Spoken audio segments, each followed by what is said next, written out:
My emergency spliff.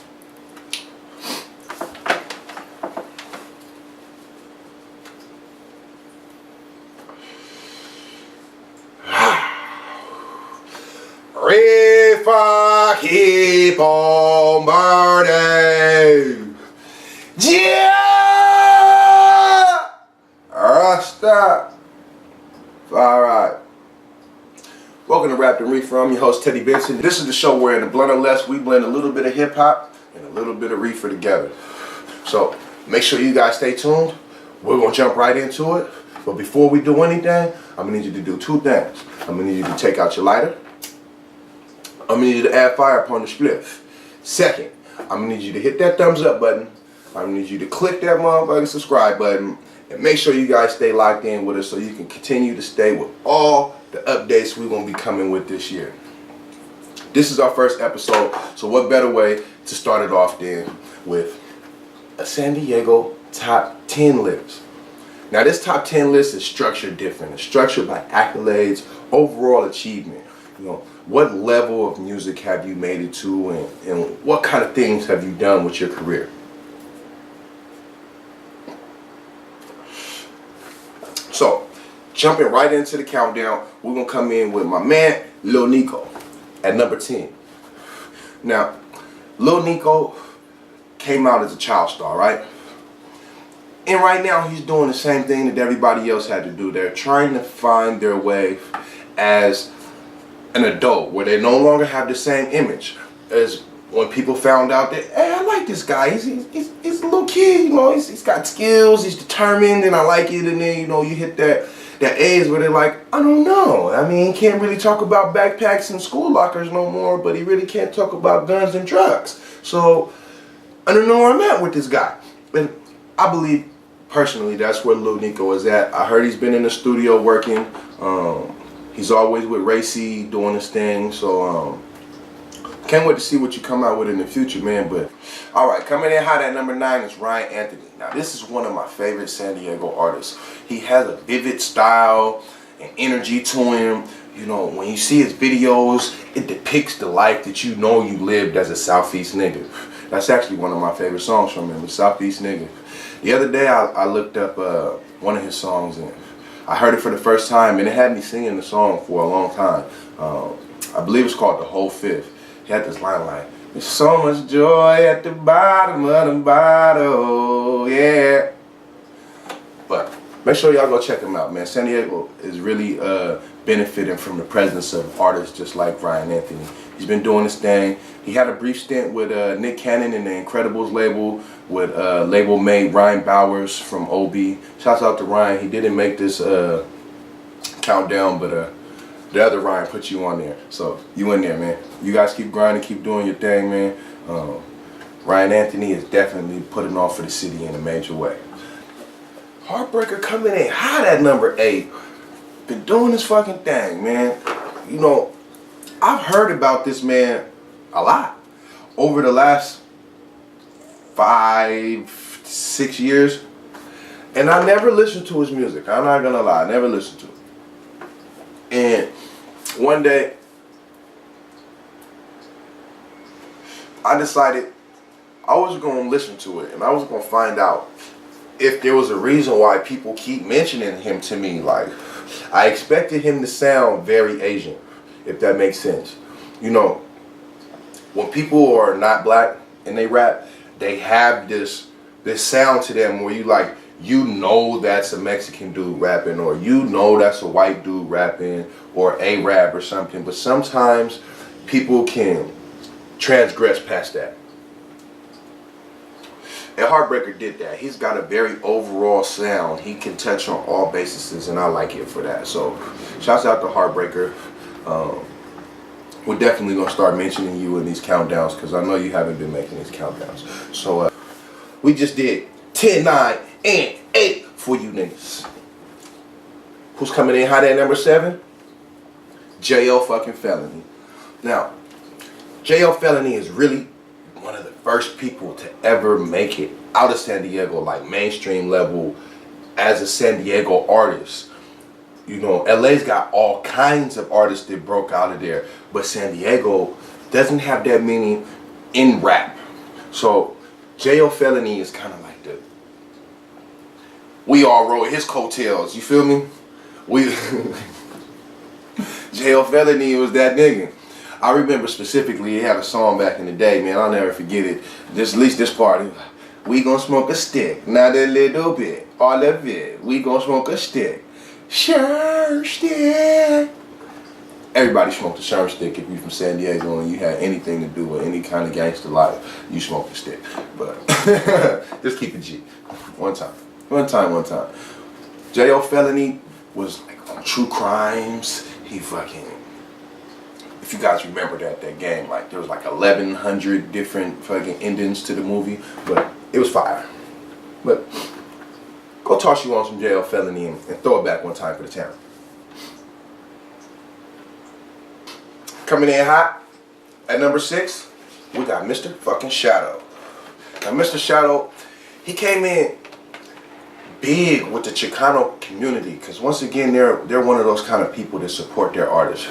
And then when he got on with Sally Sale on that It's Going Down Tonight remix, he really hit like a big plateau, because after that I didn't hear go anywhere. And that's no shade at Mr. Shadow. We just speaking what it is. I don't know if he went back underground, or a lot of essays really don't give a fuck about going back to prison. They don't. They like, fuck his prison. I don't give a fuck. I'm gonna go see the homies anyways. But if you know where Mr. Shadow is at, hit me in the comments, man, and let's see if we can catch up and see where Mr. Shadow is now or something, man, because he really did just disappear. Coming in hot at number 5, we got a man that a lot of people are going to say deserves to be a little bit higher on the countdown because of the things that he did inside the city. But Mitchie Slick, he's that nigga. As far as San Diego music goes, Mitchie Slick is that nigga. And the only reason why he's not higher on the countdown is because the people who are in front of him have done a little more than him outside of San Diego. So I definitely want to give Mitchie the respect that he deserves in being mentioned in this countdown, at least at number 5, because the man was really one of the first. If you know anything about San Diego music, you know that we didn't give a fuck about mainstream music until like 2006, 2008, maybe. Somewhere around there, we started listening to mainstream music. But before that, it was just, who's the biggest gangbanger in your side of town? So Mitchie is really doing big things right now. He's definitely leaving the more gangster image back in his past, where he can now work with a lot of people, because that really held him back in the countdown too. And I think in the next couple years, if you ask me to do this again, he'll be a little higher on the countdown. So shouts out to Mitchie, man. Shouts out to Mitchie and the whole Wrong Climb, man. You guys just really did your part in putting San Diego on also.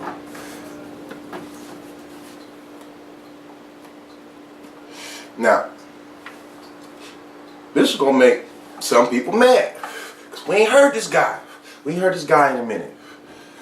But Lil Rob, coming in at number 4. He was on every radio station when we was coming up. So we gotta give the man respect. Lil Rob came in hot with that Summer Nights, had songs with Baby Bash. They was everywhere. And he's another one that just disappeared at the height of his fame. Like, I think, not just for the black community, prison fucks up a lot of different communities. I don't want to put it on them, but this is San Diego, it's California.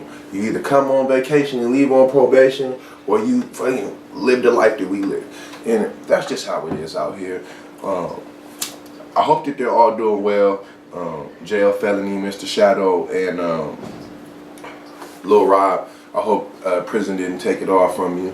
But we're going to keep moving on this countdown. Before we jump back into our countdown, I want to say thank you to SD Trico for supplying this fire-ass true OG that I am smoking for today's show. Pretty soon you'll be able to find that at TACSD. We're just working on getting it permanent right. But if you know a guy that knows a guy, because I know a guy then you might be able to get some of this here. But you gotta know a guy.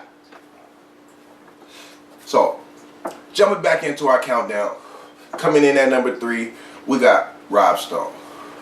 Now, Rob Stone came out hot last year with the Chill Bill song and the 1207 crew. Out of everybody on the Chill Bill song, he's the only one that got signed. But shouts out to Spooks. I seen you do a couple songs with him after, so that means that Rob Stone still showed the love that he was supposed to show to his own crew after getting bigger. But at one point, you could be going this way in the car, and somebody else is going that way in the car, but y'all both playing the same Chill Bill song. Then you get out the car, then you go in the store, you hear 2 songs, but while you in the register, Chill Bill pop back on. Rob Stone came in hot with the Chill Bill song, but we're just waiting to see what is he gonna do with the platform that he's been given. Is he gonna flourish? Is he gonna drop something hotter? Is he gonna show us that he's here to stay, that he's not a one-hit wonder? That's what we're waiting behind. He teamed up with Heartbreaker, and they got a song that I really like. You guys should go look that thing up. It's Heartbreaker and featuring Rob Stone. So make sure you guys tap in with that one. It's definitely a fire track.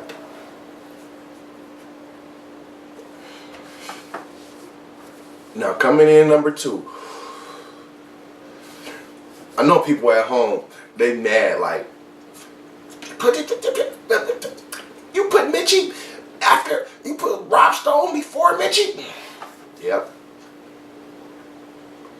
Did they at home, they say, man, did you see the Teddy nigga? The Teddy nigga, did you see? Did he put? Yes, I did. Put Snow the Product in front of Rob Stone. You know why? Because she wins awards. She's got tracks with your favorite artists. She been toured. And if it wasn't for the fact that San Diego doesn't give her the love that she feels like she deserves, she would rep the city even more. But that's why Daddy's here. I got you. Now coming in at number 1. How can we? Y'all remember that movie with Christina Milian? It was called Love Don't Cost a Thing. Y'all know who her co-star was. You know that show that comes on TV is called Wildin' Out. You know the motherfucker that own it. You know the one that used to be married to Mariah Carey. Yeah, that motherfucker from San Diego. And you know why I put him at number 1?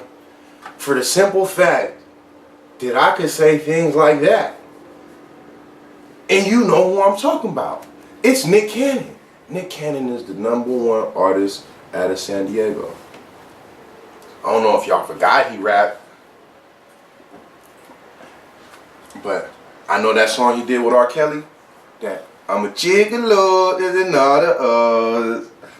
That shit was like number 1. It was on charts forever. We all danced with a bitch to that song at some point in our life. So shouts out to Nick Cannon for coming in at the top of our motherfucking countdown. I wonder how many people was mad right now.